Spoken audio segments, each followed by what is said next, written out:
નમસ્કાર દર્શક મિત્રો, મિરર ઓફ ધી વર્લ્ડમાં આપ સૌનું હાર્દિક સ્વાગત છે।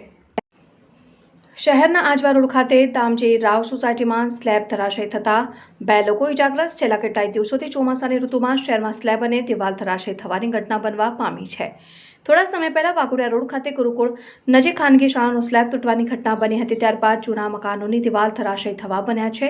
ગતરોજ બરાનપુરા વિસ્તારમાં પણ જર્જરિત મકાનનો એક ભાગ ધરાશય થયો હતો અને ગતરોજ વહેલી સવારે 4 કલાકની આસપાસ જ્યારે ઘરમાં લોકો આરામમાં હતા તે દરમિયાન આજવા રોડ ખાતે આવેલ આયુર્વેદિક પાસેના ગોવિંદ પાર્ક 4 રસ્તા નજીકના દામાજી રાવ સોસાયટીમાં સ્લેબ ધરાશય થયો હતો, જેમાં ઘરના 2 લોકો જેમાં પતિ પત્નીને ઈજા પહોંચી હતી, જેમાંના મહિલા જિગીશાબેન રાજેન્દ્રભાઈ રાણાને માથામાં તથા પગના ભાગે ગંભીર ઈજા થઈ હતી। આ ઘટનામાં તેમના 2 દીકરીઓનો આબાદ બચાવ થયો હતો।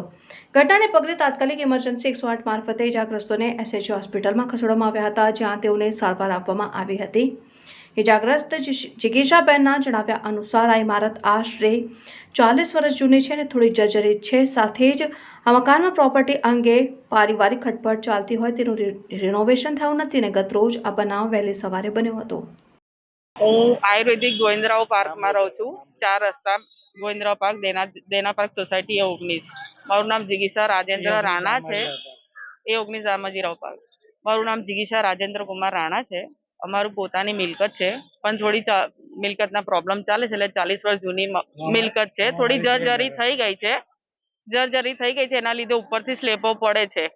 આ અંગે અમે અમારા વડીલોને જાણ કરી હતી। મારા નણંદ જે ઘરનું ગઈકાલે તમે રાતે અમે સુઈ ગયા હતા ને, તો 4:40 થોડો કાંકરીનો અવાજ આવ્યો ને, તો મેં ઊભી થઈ, પણ અમારી પાસે એટલું જલ્દી ઇન્સ્ટન્ટ થયું ને કે ઉઠવાનો સમય ના મળ્યો।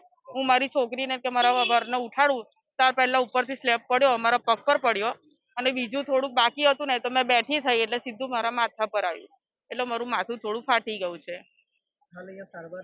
સારવાર લઈ લીધી છે, સારું છે, અત્યારે તો સારું છે।